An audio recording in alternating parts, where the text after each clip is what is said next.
I'm an economics teacher, and today is 7th of July. We were dealing with primary sector, and we were in the last part of the chapter. Yesterday we saw food security, what food security is, and what are the steps that the government takes. Just to ensure that every part of the population, the entire population, gets 2 square of meals each day. Today we see the measures that the government takes for the welfare and well-being of every individual. Before I begin, I'll just put a small recap of the definition of food security. What food security is.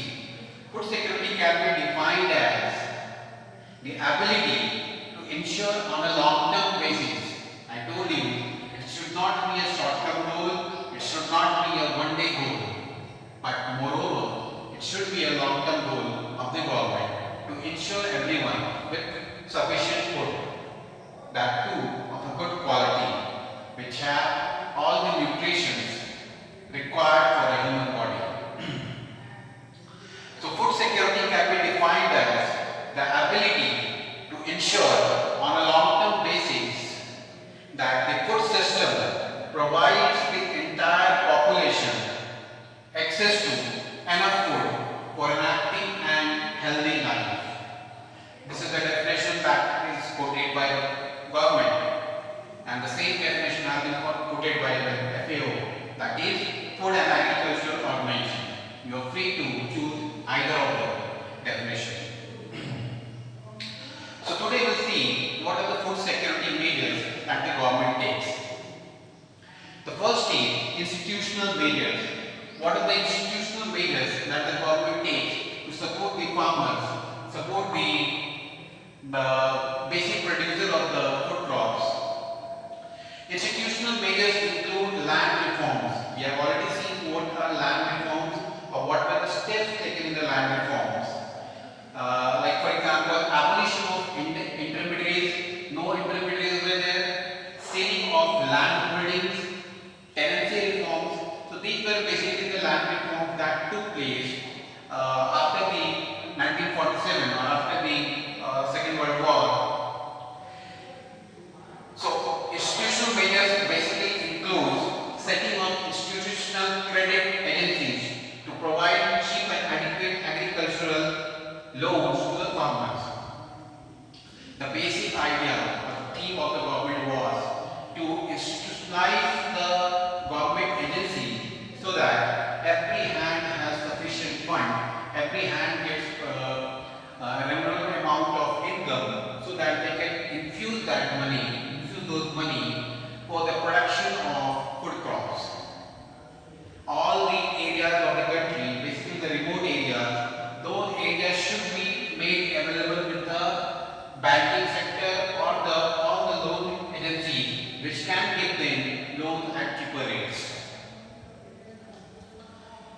Building up a strong marketing structure to ensure fair price to farmers for the produce. This was the second step. Building a strong market structure. Strong market structure means that there should be a proper buyer who gives them a good and valuable price for the produce that is produced by the farmers.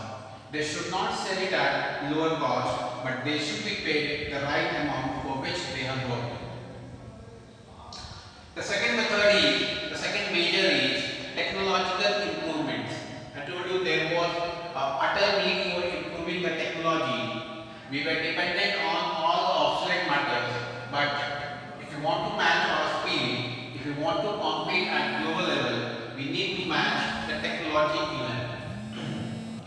Technological improvements such as extension of irrigation facilities, propagation of high-yielding variety seeds, supply of chemical fertilizers at subsidized price.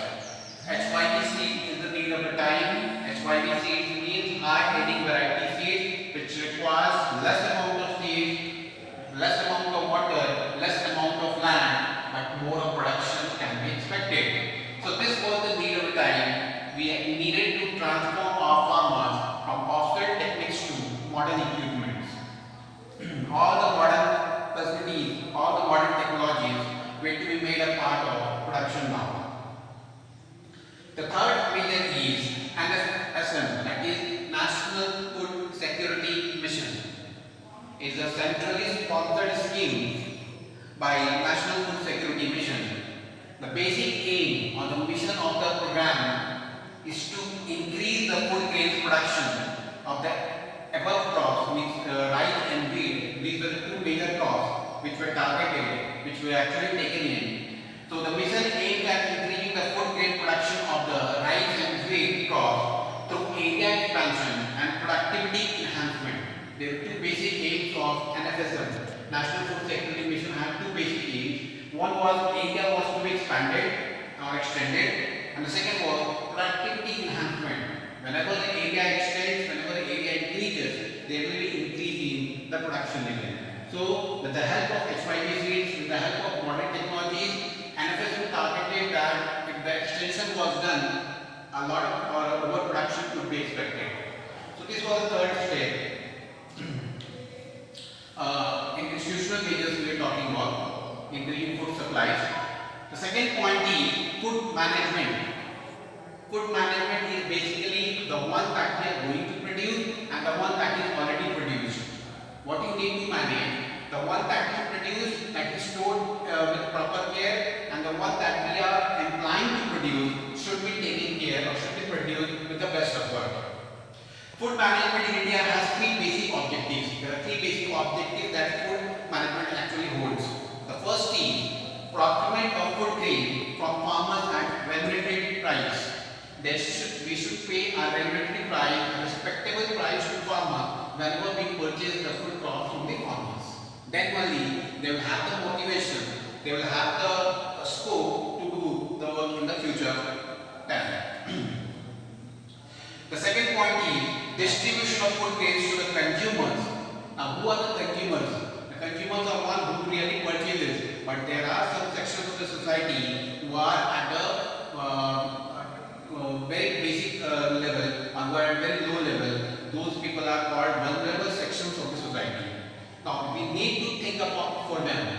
Our government thinks for them even, because they are a part of the population, they are an asset for the country.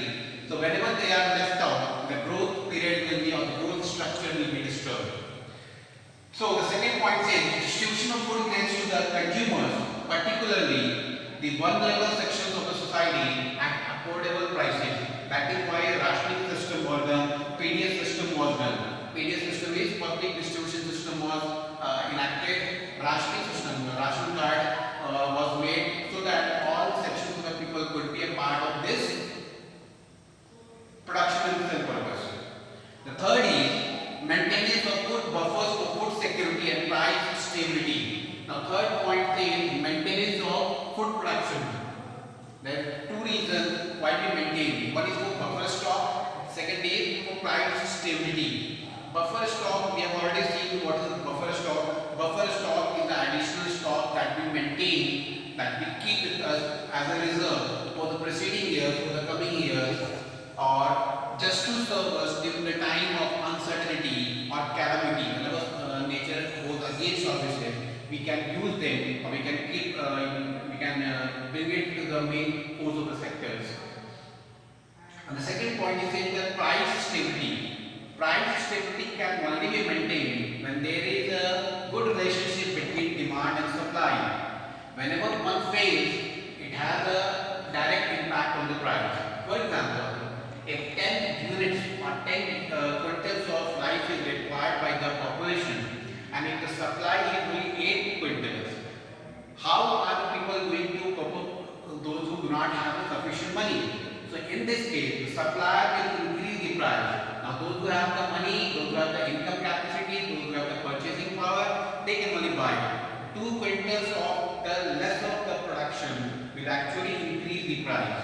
So that is why price stability is the basic aim, and that can only be done when the buffer stock is maintained, the relation between demand and supply is maintained. So tomorrow, let's see about what a buffer stock is and what are the different descriptions of buffer stock.